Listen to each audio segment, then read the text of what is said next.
बड़ी खबर आज की लेकिन जो है उससे शुरुआत करें। पाकिस्तान क्रिकेट बोर्ड के ट्रॉफी चोर चेयरमैन मोहसिन नकवी ने बीसीसीआई के सामने एक बेतुकी शर्त रख दी है। क्या है वो शर्त? शर्त यह कि एशियन क्रिकेट काउंसिल भारत को तभी एशिया कप की ट्रॉफी देगा जब भारतीय टीम के कप्तान, हमारे कप्तान सूर्य कुमार यादव खुद दुबई में एसीसी के दफ्तर आएंगे। मोहसिन नकवी ने कहा है कि वो बीसीसीआई के पदाधिकारियों को ये ट्रॉफी नहीं देंगे और अगर भारत को ये ट्रॉफी चाहिए तो सूर्य कुमार यादव को खुद उनके पास आना होगा। नौटंकी देखिए नकवी की, सोचिए इन्हें जरा भी शर्म नहीं आती। पहले तो मोहसिन नकवी ने खुलेआम एशिया कप की इस ट्रॉफी को और हमारे खिलाड़ियों के मेडल्स को चुरा लिया और अब वो इस तरह की बेतुकी शर्त भारत के सामने रख रहे हैं। बड़ी बात यह है कि नियमों के तहत जब ट्रॉफी मंच पर आ चुकी थी और जब इसे भारतीय टीम को सौंप देना चाहिए था तब उसे वहां से चोरी किया गया। और अब जब बीसीसीआई ये कह रहा है कि मोहसिन नकवी को अपनी गलती सुधार लेनी चाहिए और ये ट्रॉफी बीसीसीआई को सौंप देनी चाहिए, तब वो मनमानी कर रहे हैं। आपको याद होगा हमने आपको एआई जनरेटेड एक वीडियो दिखाया था जिसमें यही मोहसिन नकवी ट्रॉफी चोर की तरह ट्रॉफी लेके भागता हुआ दिखाई दे रहा है। काफी वायरल हुआ, आपने भी कहीं ना कहीं सोशल मीडिया पर उसको देखा होगा। इतने सारे लोगों ने उसे देखा और शेयर किया। बड़ी स्क्रीन पर मैं आपको दिखाना चाहती हूं कि एशियन क्रिकेट काउंसिल की बैठक में आज क्या क्या हुआ है। तो सबसे पहले राजीव शुक्ला ने कहा क्यों नहीं दी टीम इंडिया की ट्रॉफी। जब राजीव शुक्ला ने बीसीसीआई उपाध्यक्ष के तौर पर यह सवाल पूछा तो मोहसिन नकवी जो कि एसीसी अध्यक्छ है उसने कहा एसीसी को यह सूचना नहीं दी गई थी कि भारतीय टीम मेरे हाथों ट्रॉफी स्वीकार नहीं करेगी। सीधा मुकर गया। सच क्या है? सच यह है कि फाइनल मैच से पहले ही बता दिया गया था कि भारतीय टीम मोहसिन नकवी से ट्रॉफी नहीं लेगी, नहीं लेगी, नहीं लेगी। इस बैठक में भारत की तरफ से बीसीसीआई के उपाध्यक्ष राजीव शुक्ला ने जो कहा उसको आपने सुन ही लिया और उसके बाद से जब उनका जवाब आया तो मोहसिन नकवी का जवाब भी झूठा निकला। पहले खबरें आई राजीव शुक्ला ने ट्रॉफी के एसीसी दफ्तर में ना रखा जाए, ऐसा उन्होंने कहा। इसे आईसीसी दफ्तर में रखा जाए, भारत इस ट्रॉफी को आईसीसी ऑफिस से ले लेगा। यहां तक राजीव शुक्ला ने कहा कि एसीसी दफ्तर में नहीं, आप इसको आईसीसी दफ्तर में रख दीजिए, वहां से ये ट्रॉफी हम लोग ले लेंगे। मोहसिन नकवी ने कहा अगर भारतीय टीम को ट्रॉफी चाहिए तो उसके कप्तान वही एसकेवाई जिनके पीछे ये पड़े हुए हैं, जिन्होंने जबरदस्त तरीके से जवाब दिया है मैदान और मैदान के बाहर, उन्होंने कहा कि कप्तान को एसीसी दफ्तर आकर ही उसे लेना होगा। अगला पॉइंट, राजीव शुक्ला ने कहा मोहसिन नकवी ट्रॉफी को अपने पास नहीं रख सकते। जब उन्होंने बार बार सूर्य कुमार यादव के आने पर कहा तो राजीव शुक्ला ने स्पष्ट किया, कहा कि आप इसको अपने पास रखने की जिद नहीं कर सकते भाई। इस पर कहते हैं मोहसिन नकवी ट्रॉफी तो भारतीय कप्तान को खुद आकर ही लेनी होगी, मतलब वो भी अपनी बात पर अड़े हुए। पहले खबरें आई थी कि मोहसिन नकवी ने ट्रॉफी और भारतीय खिलाड़ियों के मेडल्स चुराने के लिए माफी मांगी है, लेकिन अब इस माफी को लेकर मोहसिन नकवी का एक नया स्पष्टीकरण आया है। वो ये कह रहे हैं कि फाइनल वाले दिन प्रेजेंटेशन सेरेमनी में जो कुछ हुआ उसके लिए उन्हें कोई पछतावा नहीं है। वो ये भी कह रहे हैं कि उन्होंने किसी भी तरह की माफी नहीं मांगी है। उनका कहना है कि अगर भारत को ये ट्रॉफी चाहिए तो वो दुबई में एशियन क्रिकेट काउंसिल के दफ्तर आकर ये ले सकता है और यही माफी मांगने का, उनका माफी मांगने का कोई सवाल नहीं है। हालांकि बीसीसीआई के सूत्रों ने हमें बताया है कि मोहसिन नकवी ने एशियन क्रिकेट काउंसिल की बैठक में ये कहा कि प्रेजेंटेशन सेरेमनी में जो अव्यवस्था और देरी हुई उसके लिए वो सभी सदस्य देशों के क्रिकेट बोर्ड से माफी चाहते हैं, लेकिन भारत को जो ट्रॉफी नहीं सौंपी गई और हमारी ट्रॉफी को चुरा लिया गया उस पर मोहसिन नकवी को कोई पछतावा नहीं है। अब इस पूरे विवाद के बाद कुछ सवाल ऐसे हैं जिनका जवाब हर कोई जानना चाहता है। इनमें पहला सबसे बड़ा सवाल तो यही है कि इस वक्त एशिया कप की ट्रॉफी है कहां? तो इसका जवाब यह है कि यह ट्रॉफी दुबई में एशियन क्रिकेट काउंसिल के दफ्तर में इस वक्त भी रखी हुई है। दूसरा सवाल यह है कि क्या भारत को यह ट्रॉफी मिलेगी या नहीं मिलेगी? तो इसका जवाब यह है कि भारत को यह ट्रॉफी जरूर मिलेगी और मोहसिन नकवी इसे ज्यादा दिन अपने पास नहीं रख सकते। मोहसिन नकवी बार बार इसी बात को दोहरा रहे हैं कि अगर भारत को यह ट्रॉफी चाहिए तो भारतीय टीम के कप्तान सूर्य कुमार यादव खुद आकर ये ले सकते हैं और वो ऐसा सिर्फ इसलिए कह रहे हैं ताकि कल को अगर आईसीसी इसमें दखल दे तो वो ये कह सकते हैं कि उन्होंने कभी भी भारतीय टीम को इस ट्रॉफी को ले जाने से नहीं रोका था। तीसरा सवाल, अब भारत क्या कर सकता है? तो ऐसे मामले में भारत के पास 3 बड़े विकल्प हैं। हम एशियन क्रिकेट काउंसिल से मोहसिन नकवी को हटाने की मांग कर सकते हैं, दूसरा आईसीसी में उनके खिलाफ शिकायत कर सकते हैं और तीसरा कुछ मीडिया रिपोर्ट्स में दावा है कि अगर बीसीसीआई चाहे तो वो मोहसिन नकवी के खिलाफ दुबई पुलिस को भी शिकायत दे सकता है। हालांकि हमारे सूत्रों का कहना है कि फिलहाल बीसीसीआई ऐसा कुछ नहीं करेगा और बीसीसीआई को यह पूरा भरोसा है कि मोहसिन नकवी को आज नहीं तो कल ये ट्रॉफी तो हमें सौंपनी ही होगी और इस मामले में मोहसिन नकवी जितना वक्त लेंगे उससे उनकी और पाकिस्तान की और बेइज्जती होगी। और ये बात हम नहीं कह रहे हैं, बल्कि ये बातें पाकिस्तान के लोग, पाकिस्तान के पूर्व खिलाड़ियों की तरफ से कही जा रही है। पाकिस्तान के पूर्व क्रिकेटर जो जहर उगलते थे भारत के खिलाफ, पहलगाम में जो आतंकी हमला पाकिस्तान ने कराया था उस मुद्दे पर भारत के खिलाफ, कश्मीर के मुद्दे पर भी खूब जहर उगलते हैं, अब वो ही भड़क गए हैं मोहसिन नकवी पर। पाकिस्तान के पूर्व क्रिकेटर शाहिद अफरीदी ने कहा है कि मोहसिन नकवी को या तो पाकिस्तान के क्रिकेट बोर्ड की जिम्मेदारी छोड़ देनी चाहिए या पाकिस्तान में आंतरिक मामलों का मंत्री पद छोड़ देना चाहिए। अफरीदी का क्या कहना है कि मोहसिन नकवी एक वक्त में ये दोनों जिम्मेदारियां नहीं संभाल सकते और ये बात बिल्कुल सही है। आप खुद सोचिए, ये आदमी पाकिस्तान का गृह मंत्री है। पाकिस्तान में इतने बड़े हमले हो रहे हैं, विरोध प्रदर्शन में लोगों की जानें जा रही हैं। ये शख्स दुबई में भारत की ट्रॉफी पर कुंडली मारकर बैठा हुआ है। असल में दुनिया इस शख्स को मोहसिन नकवी कहती है, लेकिन हम इसे मोहसिन नकली कहना चाहते हैं। और सोचिए, नकवी नहीं नकली है। सोचिए कि आपको ऐसा नहीं लगता कि इसने ये जो ट्रॉफी चुराई उसके पीछे पाकिस्तान के सेना प्रमुख और super PM general Asim Munir है। पाकिस्तान में ऐसा माना जाता है कि आसिम मुनीर की पसंद पर ही शहबाज शरीफ ने मोहसिन नकवी को पाकिस्तान का गृह मंत्री बनाया था और इस वक्त भी मोहसिन नकवी लगातार शहबाज शरीफ और जनरल आसिम मुनीर के संपर्क में रहता है। इसीलिए सोचिए, जब पाकिस्तान की सरकार का मंत्री ही हमारी ट्रॉफी चुरा कर बैठा हो, कुंडली मारकर बैठा हो, तो ऐसा क्यों नहीं हो सकता कि इसके पीछे पाकिस्तान के प्रधानमंत्री शहबाज शरीफ, सेना प्रमुख जनरल आसिम मुनीर हो। अब जरा सोचिए, पाकिस्तान के मीडिया को सुनिए जो ये कह रहा है कि भारत ट्रॉफी चोर के इल्जाम में मोहसिन नकवी को गिरफ्तार भी करवा सकती है। जिस टीम के बड़े बड़े खिलाड़ी ऑन रिकॉर्ड, ऑन मैदान ऐसी ऐसी नफरती बातें बोल चुके हैं, जो क्रिकेट को जिहाद तक कह चुके हैं, जो भारत के खिलाफ कश्मीर के मुद्दे पर जिहाद तक क्रिकेट को कह चुके हैं, वो हमें बता रहे हैं कि जहर क्या होता है और क्रिकेट को जहरीला बनाना क्या होता है। बहरहाल एक से एक खिलाड़ी है वहां के, एक से एक कमेंटेटर है, लेकिन मोहसिन नकवी पर जो मेहरबानी रही है ये हम आपको आज बताना चाहते हैं।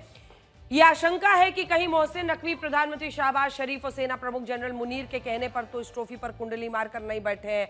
और ये कहने की वजह क्या है, ये मोहसिन नकवी का पूरा लेखा जोखा है, जिसमें आप इन सभी किरदारों को देख सकते हैं और ये भी समझ सकते हैं कि मोहसिन नकवी की छवि ऐसे नेता की है जो अपने सारे काम किसी के निर्देश पर करता है।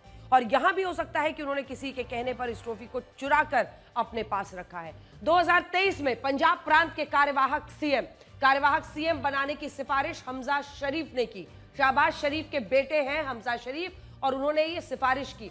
आपको पता है, पेशे से एक वक्त पर पत्रकार था। पत्रकार होने के कारण शरीफ परिवार और मुनीर के करीबी रहा। तो ये जो शख्स है मोहसिन नकवी, जिसका नाम है, जिसकी हम चर्चा कर रहे हैं, जिसकी पूरी हम आपको लेखा जोखा दे रहे हैं, दरअसल पत्रकार था और पत्रकार रहते हुए ये शरीफ परिवार के बहुत करीबी माना जाता था। यहां पर जूम इन कीजिए। ये पत्रकार होने के कारण शरीफ परिवार और मुनीर दोनों परिवारों के बहुत करीबी माना जाता था। आसिम मुनीर से ये लोगों को मिलवाता था, यानी ये एक लाइजनिंग भी एक तरह का करने लगा और जो पावरफुल लोग थे, जो पाकिस्तान के लिए फैसले ले रहे थे, उनसे वो आसिम मुनीर को मिलवाता था। 2024 में संसदीय चुनाव में एक महीने पहले पीसीबी चेयरमैन का चुनाव जीत जाता है। मतलब चुनाव होने वाले हैं, उससे एक महीने पहले इसको पीसीबी का चेयरमैन, पाकिस्तान क्रिकेट बोर्ड का चेयरमैन बना दिया जाता है। अब संकेत साफ है, शरीफ परिवार से इसकी नजदीकी, आसिम मुनीर का इस पर आशीर्वाद, और यही दो लोग थे जो इसको पीसीबी का चेयरमैन बनाने में सबसे इंपॉर्टेंट लोग माने जाते हैं। और इसीलिए हम कह रहे हैं कि लिंक बिल्कुल साफ है। शहबाज शरीफ और भुट्टो की पार्टी ने प्रत्याशी नहीं उतारा। मार्च 2000 जब ये चुनाव लड़ा, ये माफ कीजिएगा, ये जो पीसीबी का चुनाव लड़ा, तो दोनों ही, चाहे शहबाज शरीफ हो चाहे भुट्टो परिवार हो, आप सोचिए कि सभी परिवारों में आर्मी चीफ से सबसे अच्छा बनाकर रखता था पेशे से पत्रकार मोहसिन नकवी। और फिर जब शहबाज शरीफ और भुट्टो की पार्टी ने किसी को खड़ा ही नहीं किया तो पीसीबी का चेयरमैन पाकिस्तान में ये मोहसिन नकवी, जो तब तक एक पत्रकार था, वो अचानक पीसीबी का चेयरमैन बन गया। मार्च 2024 में मुनीर ने गृह मंत्री बनाने की सिफारिश कर दी। आसिम मुनीर ने बोला कि लो, शुरुआती दिनों में तुमने यहां वहां इतना काम मेरा किया, दे दी इसको सौगात, और इसको गृह मंत्री बना दिया गया। पत्रकार टू पीसीबी चेयरमैन टू सीधा गृह मंत्री। नकवी शाहबाज शरीफ और मुनीर के संपर्क में रहता है। क्या ट्रॉफी चोर नकवी का रिमोट शरीफ और मुनीर के हाथ में है? यही हम आपको आज बताना चाह रहे थे, क्योंकि ये तस्वीर साफ है। जो शख्स ही पत्रकारिता से पीसीबी का चेयरमैन बनता है, फिर गृह मंत्री बन जाता है वो पाकिस्तान का, उस पे मेहरबानी थी सिर्फ शाहबाज शरीफ और आसिम मुनीर की। तो अब जब वो इस तरह का रवैया अपना रहा है, तो रिमोट जाहिर तौर पर सिर्फ और सिर्फ शरीफ और उससे भी ज्यादा शायद मुनीर के हाथ में है। पाकिस्तान में कानून व्यवस्था का इतना बुरा हाल है कि कैसे पाकिस्तान के अल्पसंख्यक हिंदुओं पर जुल्म हो रहा है। अब आप वो देखिए, गृह मंत्री है ये तस्वीरें पाकिस्तान के सिंध प्रांत से आई हैं, जहां मीरपुर खास में अल्पसंख्यक दलित और आदिवासी हिंदुओं ने जबरन धर्म परिवर्तन के खिलाफ विरोध प्रदर्शन किया है। और इन लोगों का कहना है कि कुछ लोगों ने पहले उनकी एक नाबालिग बेटी का अपहरण किया, इसके बाद उसका धर्म परिवर्तन करके उसे मुस्लिम बनाया। जब यह परिवार अदालत पहुंचा तो अदालत में भी आरोपियों ने पीड़ित हिंदू परिवार के साथ मारपीट की। अदालत में जज ने पीड़ित परिवार के खिलाफ एफआईआर दर्ज करने का आदेश दे दिया। और आप इन तस्वीरों में देख सकते हैं कि वहां कैसे हिंदुओं पर अत्याचार हो रहे हैं। आज बड़ा सवाल यह है कि क्या पाकिस्तान के इन अल्पसंख्यक हिंदुओं का दर्द संयुक्त राष्ट्र, अमेरिका जैसे देशों को दिखाई देगा? आखिर कब तक पाकिस्तान में नाबालिग हिंदू लड़कियों का अपहरण करके उनका जबरदस्ती धर्म परिवर्तन कराया जाएगा? पाकिस्तान में हिंदू पहले से ही नर्क जैसे हालात में जी रहे हैं, और इसी साल मार्च 2025 में भारत के विदेश मंत्रालय ने भी इस पर चिंता जताई थी। और इंटरनेशनल ह्यूमन राइट्स ऑर्गेनाइजेशन की इसी साल एक रिपोर्ट आई थी, जिसमें यह बताया गया कि पाकिस्तान में हर साल 1000 हिंदू ईसाई लड़कियों का अपहरण होता है, जबरदस्ती धर्म परिवर्तन कराया जाता है। लेकिन विडंबना यह है कि दुनिया में इन अल्पसंख्यक हिंदुओं का दर्द किसी को नहीं दिखता। अमेरिका के राष्ट्रपति डोनाल्ड ट्रंप खुद को शांति का मसीहा दिखाना चाहते हैं, लेकिन वो इसी पाकिस्तान के प्रधानमंत्री और सेना प्रमुख को व्हाइट हाउस में बुलाकर उनसे मुलाकात करते हैं। तब ह्यूमन राइट्स की बड़ी बड़ी बातें हवा हो जाती हैं। पाकिस्तान में सिर्फ अल्पसंख्यक हिंदुओं पर जुल्म नहीं हो रहा, बल्कि पीओके में भी पाकिस्तान की सेना लगातार खून खराबा कर रही है। सबसे पहले ये तस्वीरें देखिए। अब मैं आपको बड़ी स्क्रीन पर दरअसल दिखाना चाहती हूं। देखिए, पीओके में जो आप ये विरोध प्रदर्शन देख रहे हैं, ये लगातार कुछ दिनों से हो रहा है, और ये कहां पर पहुंच रहा है, किन इलाकों में है, ये सच्चाई है। ये यूट्यूब का कोई पुराना वीडियो नहीं है, ये आज की स्थिति है। पीओके में कश्मीर का वो हिस्सा जिसमें पाकिस्तान अधिकृत कश्मीर का हिस्सा है, यहां पर लोगों में जबरदस्त गुस्सा है पाकिस्तान की सरकार के खिलाफ, और ये एक बहुत बड़ा संकेत है आने वाले दिनों के लिए। तो हम आपको दिखाना चाहते हैं कि ये जो एंट्री पॉइंट बंद करने की कोशिश हो रही है डडियाल में, ये पाक सैनिक पीओके में यहां से आते हैं, और रावलकोट हो, बाग पीओके हो, मुजफ्फराबाद, ये तमाम देखिए एलओसी हमने लाल में आपके लिए बनाया हुआ है। मीरपुर, डडियाल, कोटली, रावलकोट, बाग पीओके और मुजफ्फराबाद, और यही डडियाल है जहां से एंट्री पॉइंट बंद करने की कोशिश हो रही है। पूरा जैम करने की कोशिश में ये तमाम विरोधी निकले हैं। अगर इस नक्शे को आप देखेंगे तो अवामी एक्शन कमेटी के ये विरोध प्रदर्शन रावलकोट, मीरपुर से डडियाल पहुंच गए हैं। ये पूरा रूट है उनका, जो आप समझ रहे हैं इस वक्त। रावलकोट, कोटली, डडियाल पहुंच गए हैं। वहां लोगों ने डडियाल एंट्री पॉइंट पर रास्ते को बंद करने की कोशिश की है। ये वही एंट्री पॉइंट है जहां से पाकिस्तानी सैनिक पीओके के इन इलाकों में आते हैं, और अब इसे ही बंद करने की कोशिशें हो रही हैं। गुस्सा देखिए, प्रदर्शनकारियों ने यह भी चेतावनी दी है कि अगर पीओके में इंटरनेट और मोबाइल सेवाओं को बहाल नहीं किया जाता है, जिसे फिलहाल वहां पर डर कर पाकिस्तान सरकार ने रोक दिया है, तो सभी कम्युनिकेशन टावर्स को ध्वस्त कर देंगे। सबसे बड़ी बात यह है कि जिस रावलकोट को पहले पाकिस्तान की आईएसआई का गढ़ माना जाता था, ये कहा जाता था कि आईएसआई यहां आतंकवादी कैंप्स को मदद पहुंचाती है रावलकोट में, अब उसी रावलकोट में पाकिस्तानी सरकार के खिलाफ विद्रोह की आग भड़की हुई है। और आज भी पीओके में यह ऐलान हुआ है कि सभी प्रदर्शनकारी मुजफ्फराबाद पहुंचेंगे। मुजफ्फराबाद से पाकिस्तानी सरकार को आखिरी चेतावनी दी जाएगी। तो आप समझ सकते हैं कि पीओके पाकिस्तान से संभल नहीं रहा, और अब वहां कुछ बड़ा करने की तैयारी हो रही है। आपको यह बताते हैं कि क्या अमेरिका के राष्ट्रपति डोनाल्ड ट्रंप ने इजराइल को धोखा दिया है। वजह क्या है? व्हाइट हाउस ने इजराइल के प्रधानमंत्री बेंजामिन नेतन्याहू की कुछ नई तस्वीरें जारी की, जिनमें वो फोन पर कतर के प्रधानमंत्री से माफी मांग रहे। आप अगर इन तस्वीरों को ध्यान से देखेंगे तो इनमें राष्ट्रपति डोनाल्ड ट्रंप के पास एक लैंडलाइन फोन दिख रहा है, जबकि इसका रिसीवर प्रधानमंत्री नेतन्याहू ने अपने कान पर लगाया हुआ है। फोन किसकी गोद में है? डोनाल्ड ट्रंप की गोद में। रिसीवर है नेतन्याहू के हाथ में। व्हाइट हाउस ने बताया कि ये उसी वक्त की तस्वीरें हैं। व्हाइट हाउस ने ही ये तस्वीर जारी की और बताया कि उस वक्त की तस्वीरें हैं जब प्रधानमंत्री नेतन्याहू ने कतर के प्रधानमंत्री शेख मोहम्मद बिन अब्दुल रहमान अल थानी को राष्ट्रपति ट्रंप के साथ बैठकर फोन किया, उनसे दोहा में पिछले महीने हुए इजरायली हमले के लिए माफी मांगी। और यह माफीनामा भी प्रधानमंत्री नेतन्याहू को एक कागज पर लिखकर दिया गया था और वो इसको पढ़ रहे थे। आपको उनके सामने एक पेपर भी दिख रहा होगा। वो इसे पढ़कर फोन पर कतर के प्रधानमंत्री से माफी मांग रहे थे। देखिए,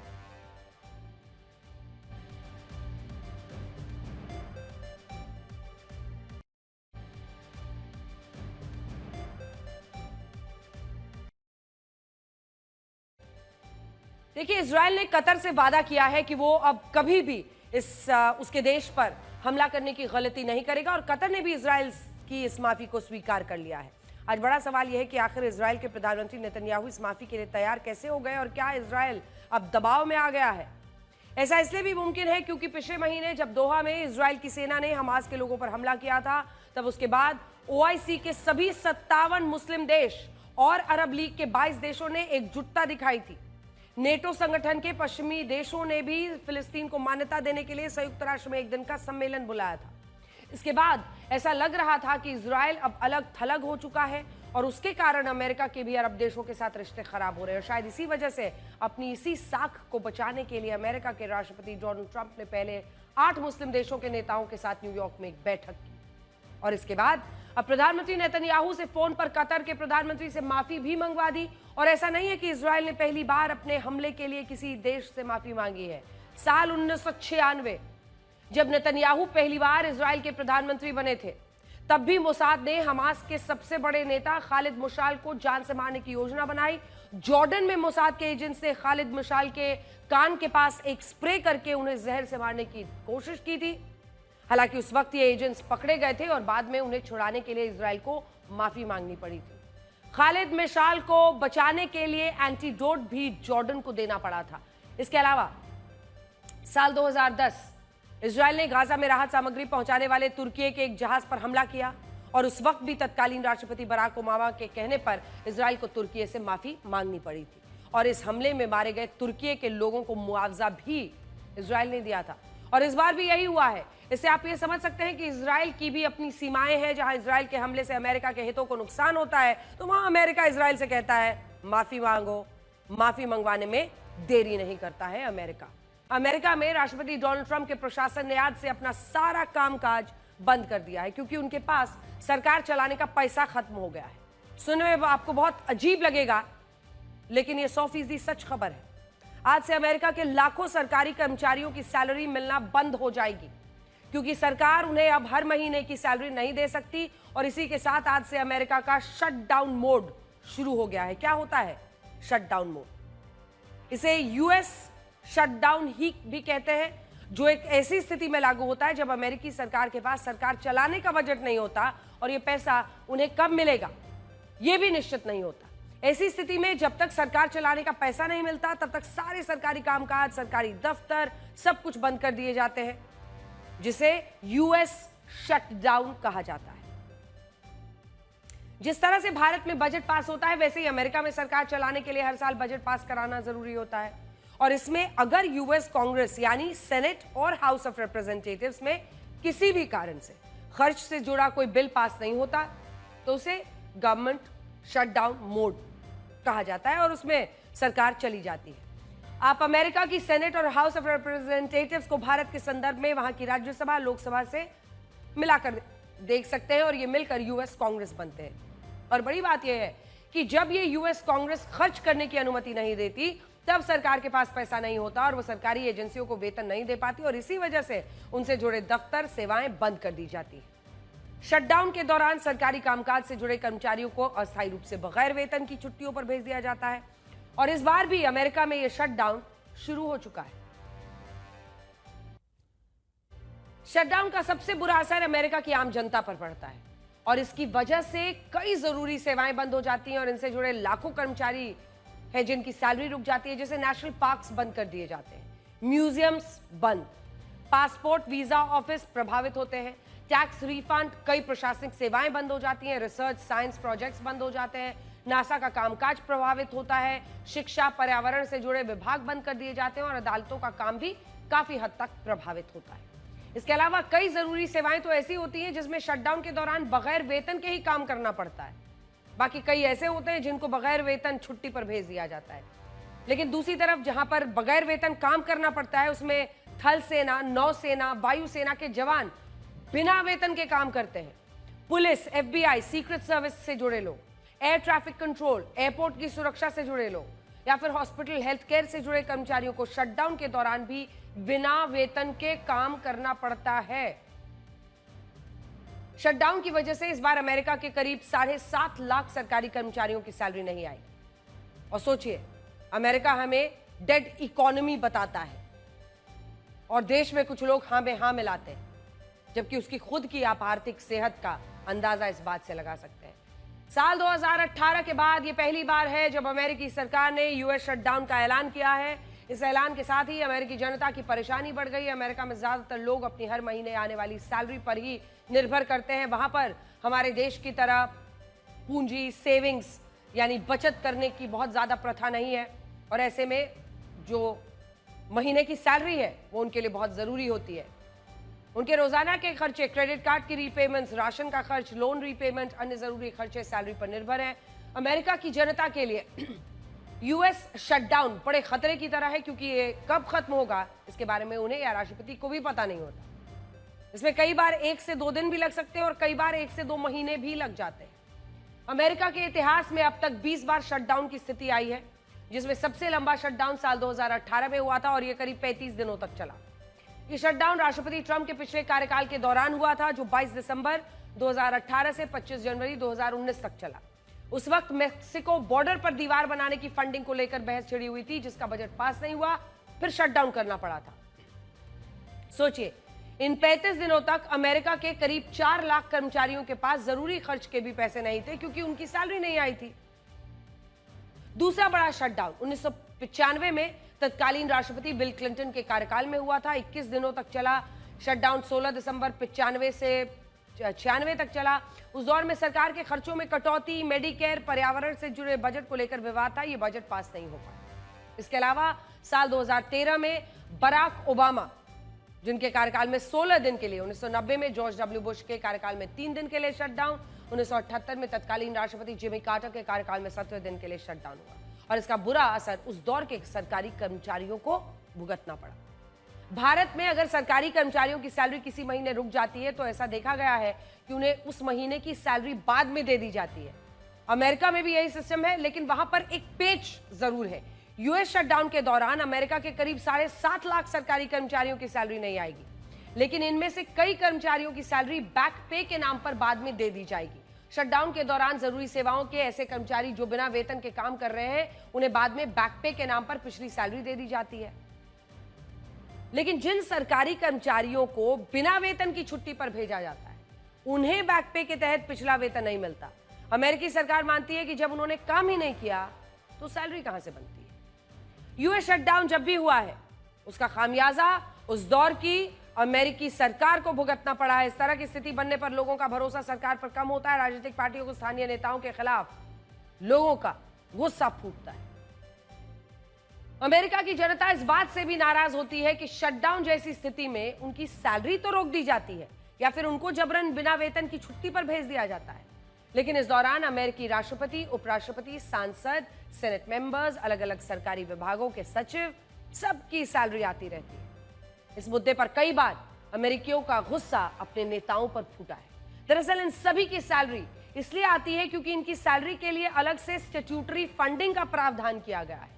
इनकी सैलरी हर साल बजट पास होने या ना होने पर टिकी ही नहीं है। भारत के घुसपैठियों के खिलाफ प्रधानमंत्री मोदी का संघ मॉडल क्या है, ये बहुत दिलचस्प खबर है आज की। आज प्रधानमंत्री नरेंद्र मोदी दिल्ली में संघ के शताब्दी समारोह में शामिल हुए, जहां उन्होंने राष्ट्रीय स्वयंसेवक संघ के 100 साल पूरे होने पर एक डाक टिकट और एक सिक्का जारी किया। इसमें सिक्के के एक तरफ सत्यमेव जयते और भारत इंडिया लिखा है और दूसरी तरफ भारत माता और संघ कार्यकर्ताओं की आकृति उकेरी गई और उनके साथ में लिखा है राष्ट्रीय स्वयंसेवक संघ के 100 वर्ष। एक बार फुल स्क्रीन दिखा दीजिए।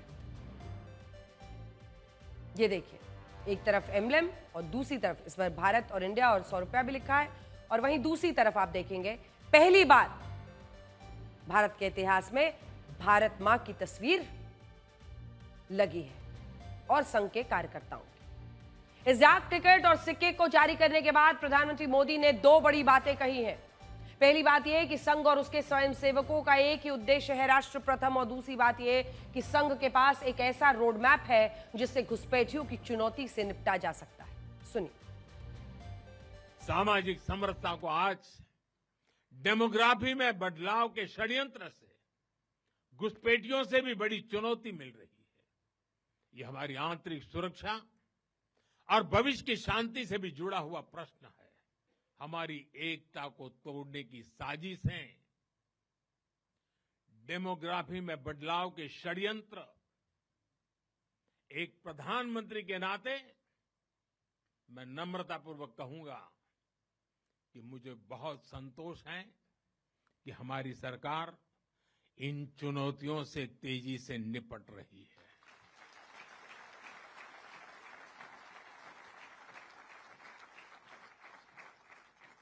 वहीं एक स्वयंसेवक के नाते मुझे ये भी खुशी है कि राष्ट्रीय स्वयंसेवक संघ ने न केवल इन चुनौतियों को पहचान की है, बल्कि इन चुनौतियों से निपटने के लिए ठोस रोड मैप भी बनाया है।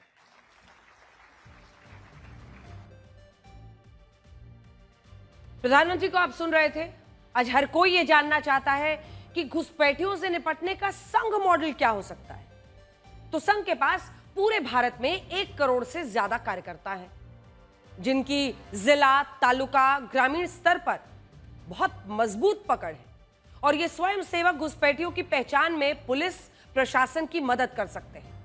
चूंकि जमीन पर उनकी इतनी मौजूदगी होती है, वो लोगों से संपर्क में रहते हैं, हमेशा उनसे मिलते जुलते रहते हैं। RWA जो अलग अलग रेसिडेंट वेलफेयर एसोसिएशन है, उनके साथ वो हमेशा संपर्क में रहते हैं। अपना सुबह का जो उनका अभ्यास होता है वो करते हैं, जिसमें कई लोग शामिल होते हैं, तो लगातार संपर्क में होते हैं। उनके लिए किसी नए व्यक्ति को अगर वो अवैध घुसपैठिया है तो उसको पहचानना आसान होगा और उनकी इंफॉर्मेशन गैदरिंग भी बहुत मजबूत रहती है, क्योंकि वो लगातार लोगों से संपर्क में रहते हैं। तो अगर कोई नया या कुछ नए लोग किसी दूसरे देश से आकर बसे हैं तो उनको जानकारी सबसे पहले मिलती है। और संघ ने बार बार इस बात को दोहराया कि घुसपैठियों के खिलाफ देश की मजबूत नीति और कानून होना चाहिए।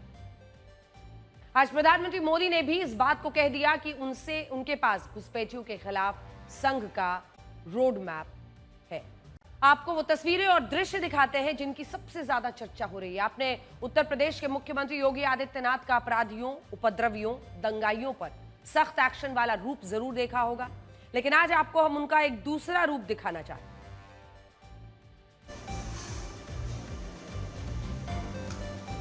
और ये रूप है आस्था और श्रद्धा में डूबे मां के एक भक्त का। हर साल नवरात्रि में मातृशक्ति के प्रति मुख्यमंत्री योगी की अटूट श्रद्धा और सम्मान की भावना नजर आती है। इस बार भी शारदीय नवरात्र की नवमी तिथि पर गोरक्षपीठ की परंपरा के अनुसार सीएम योगी ने कन्या पूजन किया। गोरखनाथ मंदिर में आयोजित कन्या पूजन कार्यक्रम में उन्होंने गोरक्षपीठाधीश्वर के रूप में कन्याओं के पांव पखारे, उनका विधि विधान से पूजन किया, चुनरी ओढ़ाई और आरती उतारी। उसके बाद कन्याओं को अपने हाथों से भोजन परोसा, उन्हें दक्षिणा और उपहार देकर उनका आशीर्वाद भी लिया।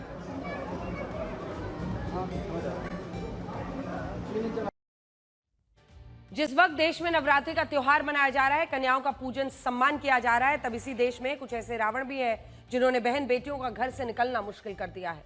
राजस्थान के टोंक में कुछ ऐसी ही दुखद तस्वीरें आई हैं।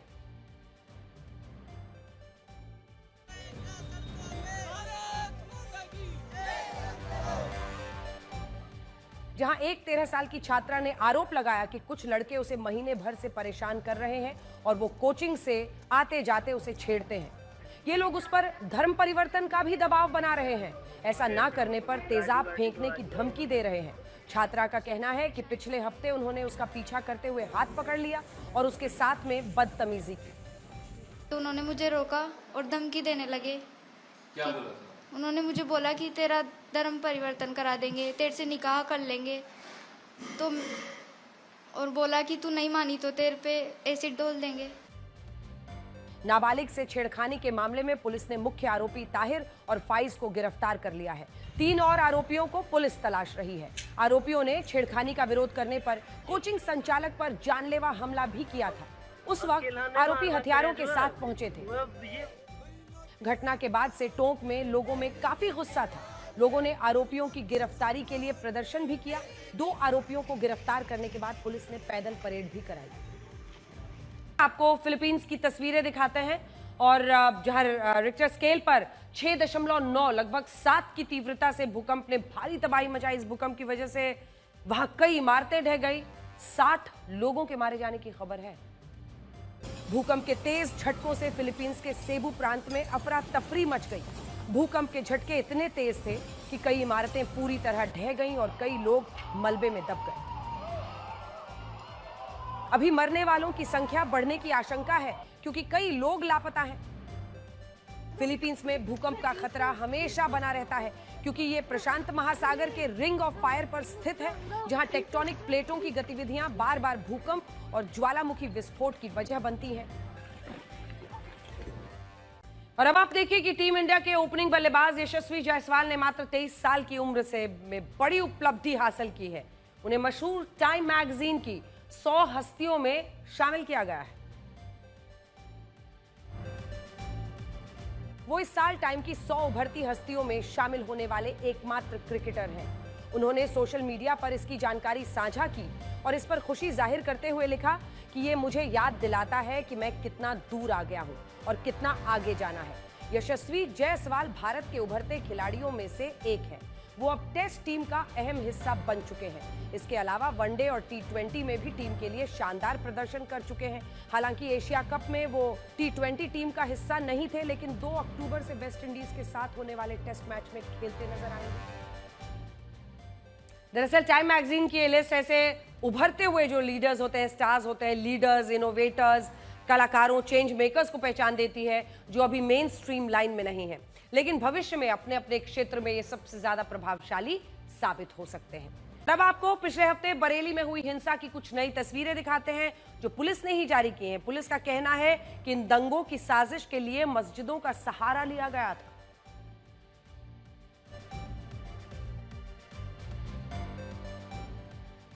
और बरेली में जगह जगह हजारों लोगों को जमा किया गया, लेकिन पुलिस पहले से ही सतर्क थी और लगातार निगरानी कर रही थी। पुलिस द्वारा जारी की गई ये तस्वीरें ड्रोन से ली गई हैं, जिनमें शहर का माहौल बिगाड़ने की साजिश साफ नजर आ रही है। पुलिस द्वारा जारी बरेली बवाल के ड्रोन फुटेज में नजर आ रहा है कि खलील तिराहे पर स्थित आला हजरत मस्जिद के पास नमाज के बाद लोगों ने प्रोटेस्ट किया। उन्होंने इस्लामिया ग्राउंड जाने का प्रयास किया। पुलिस के रोकने के बाद भी भीड़ लगातार आगे बढ़ने की कोशिश करती रही। इस दौरान लोगों ने पुलिस के साथ धक्का मुक्की की, जिसके बाद पुलिस को लाठीचार्ज करना पड़ा। पुलिस ने बताया कि मोहम्मद नदीम नाम का आरोपी पुलिस से लूटे गए हैंड वायरलेस सेट के जरिए पुलिस की गतिविधियों पर नजर रख रहा था। साजिश के तहत एक के बाद एक 6 स्थानों पर हिंसक प्रदर्शन किए गए। प्रशासन अब वीडियो के आधार पर दोषियों की पहचान कर कार्रवाई कर रहा है। कल दशहरा है। हर साल की तरह इस बार भी हमारा देश दशहरे के मौके पर 10 सिर वाले रावण को जलाकर विजयादशमी मनाएगा और यह संदेश दिया जाएगा कि बुराई कितनी भी शक्तिशाली हो, लेकिन अच्छाई को उस पर हमेशा विजय मिलती है। लेकिन आज हम आपसे कुछ कहना चाहते हैं। अगर आप इस बार के दशहरे को प्रासंगिक और व्यावहारिक बनाना चाहते हैं तो त्रेता युग के रावण को नहीं, बल्कि कलयुग के रावण को खत्म कीजिए। और ये कलयुग का रावण कैसा दिखता है और इसके 10 सिर किन 10 बुराइयों के बारे में बताते हैं, मैं आपको आज बड़ी स्क्रीन पर जरा दिखाना चाहती हूं। क्योंकि अक्सर इस तरह की बातें हम चुनावी शोरगुल में, राजनीति की बातों में भूल जाते हैं। ये एक AI जनरेटेड वीडियो है जो इस वक्त आप स्क्रीन पर देख रहे हैं, लेकिन हम बात करेंगे ये त्रेता युग का नहीं बल्कि आज का रावण है, जिसमें इसका एक सिर भ्रष्टाचार, रिश्वतखोरी की बुराई के बारे में बताता है। ये जो बीचों बीच आप देख रहे हैं, ये देखिए, सबसे पहले भ्रष्टाचार, रिश्वतखोरी, उसके बाद इधर आइए प्रदूषण, जिससे मुक्ति चाहिए। दूसरा प्रदूषण है, सिर वाला जो रावण है। तीसरा गरीबी और असमानता, ये आज भी एक बड़ी लड़ाई है इस देश के लिए, एक बड़ा संघर्ष है। तीसरा सिर, ये जो आप देख रहे हैं यहां पर, खराब शिक्षा व्यवस्था, शिक्षा व्यवस्था को दुरुस्त करना है। क्यों नहीं हो सकता? अगर एक एक विधायक, एक एक सांसद ये तय कर ले कि उसे अपने इलाके में एक स्टेट ऑफ द आर्ट बेहतरीन स्कूल चलाना है, अपने बच्चों को भी सरकारी स्कूल में ले जाकर पढ़ाए, परिस्थिति बदल सकती है। स्मार्टफोन, सोशल मीडिया की लत, टाइम बांधिए कि कितनी देर आपको टीवी किसी स्क्रीन पर रहना है, क्योंकि हम उस डिजिटल, जिसको कहते हैं टॉक्सिसिटी, से इतने ज्यादा भर गए हैं कि हमें सही गलत बात करने का तरीका, नहीं करने का तरीका सब भूल गए हैं। वो लकीर ही मिटती चली जा रही है। आप अच्छे जाने माने लोगों की भाषा देखिए सोशल मीडिया पर, मतलब अबे तबे की भाषा, बड़े बड़े पढ़े लिखे लोग लिखते हैं अबे ये किसने किया रे, इस तरह की भाषा पर हम पहुंच गए हैं। तो हमारी जो सेंसिटिविटी है एक दूसरे के सम्मान को लेकर, वो कैसे धरातल पर पहुंच गई है, उसको देखने की जरूरत है। महिला अपराध, ये वो रावण है जिसे मिलकर मारना होगा। ये समझना होगा कि हमें इसके लिए सख्त कदम उठाने हैं। इसमें हर राजनीतिक पार्टी को यह सोचना बंद करना होगा कि ये मेरा नेता, ये तेरा नेता, तेरा नेता तो बुरा हुआ, मेरा नेता तो चुप हो जाओ। अगला पेपर लीक।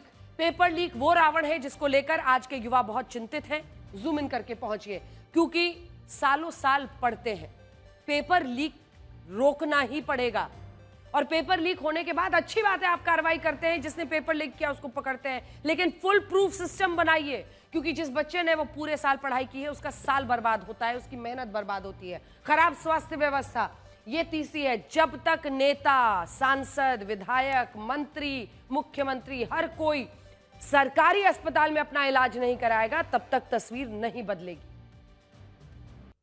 अपने क्षेत्र में चाहे विधायक हो, सांसद हो, मंत्री हो, अच्छे अच्छे स्टेट ऑफ द आर्ट एक अस्पताल तो बनाकर दिखाइए, ताकि लोगों को दिल्ली में आकर अपना इलाज ना कराना पड़े। धार्मिक जातिगत कट्टरता, हालांकि हमने इसको यहां पर इस कोने में डाला है, लेकिन यह वो खतरनाक कीड़ा है जो समाज को, देश को अंदर ही अंदर खा जाता है।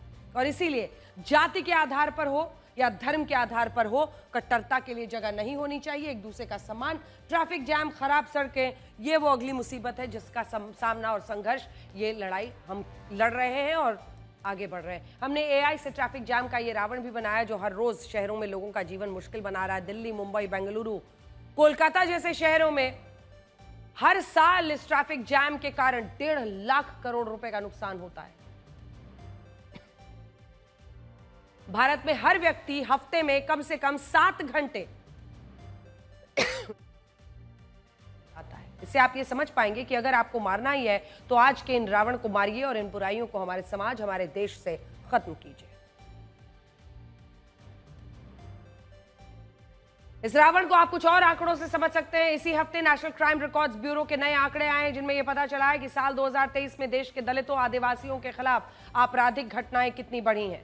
इनमें 2023 में साल 2022 के मुकाबले दलितों के खिलाफ 28.8% आपराधिक घटनाएं बढ़ी। इनकी संख्या 12,960 हो गई। इनमें भी मणिपुर, मध्य प्रदेश, राजस्थान, महाराष्ट्र, ओडिशा में दलितों के खिलाफ सबसे ज्यादा आपराधिक घटनाएं हुई, जबकि आदिवासी समुदाय के खिलाफ भी साल 2023 में आपराधिक घटनाएं 0.4% की वृद्धि हुई। इन आंकड़ों से आप ये समझ सकते हैं कि क्यों हमारे देश में धार्मिक जातिगत कट्टरता को, रावण को खत्म करना जरूरी है। आज का एक रावण है खराब शिक्षा व्यवस्था, जिसे आप इस खबर से समझ सकते हैं। यह खबर हिमाचल प्रदेश के सरकारी स्कूल से आई है, जहां एक प्रिंसिपल के शिक्षा के स्तर को लेकर सवाल उठ रहे हैं। इस प्रिंसिपल ने एक मिड डे मील वर्कर को चेक दिया और उस चेक में उसने इतनी खतरनाक अंग्रेजी लिखी कि इस चेक को बैंक को रिजेक्ट करना पड़ा। ये प्रिंसिपल साहब ने लिखा है, 100 पढ़ के बताइए जरा तो मैं मान जाऊंगी। मोबाइल पर कई बार टाइपो हो जाता है, ये तो उससे भी साहब 10 कदम आगे हैं। 7 थर्सडे 6 हरिंदर 60 रुपीज ओनली। ये चेक 7,616 रुपए की राशि का था, लेकिन ये संख्या अंग्रेजी में लिखी गई थी, जिसमें 7 को 7 SAVEN, 1000 को थर्सडे, 100 को हरेंद्र और 16 को 60 लिख दिया गया।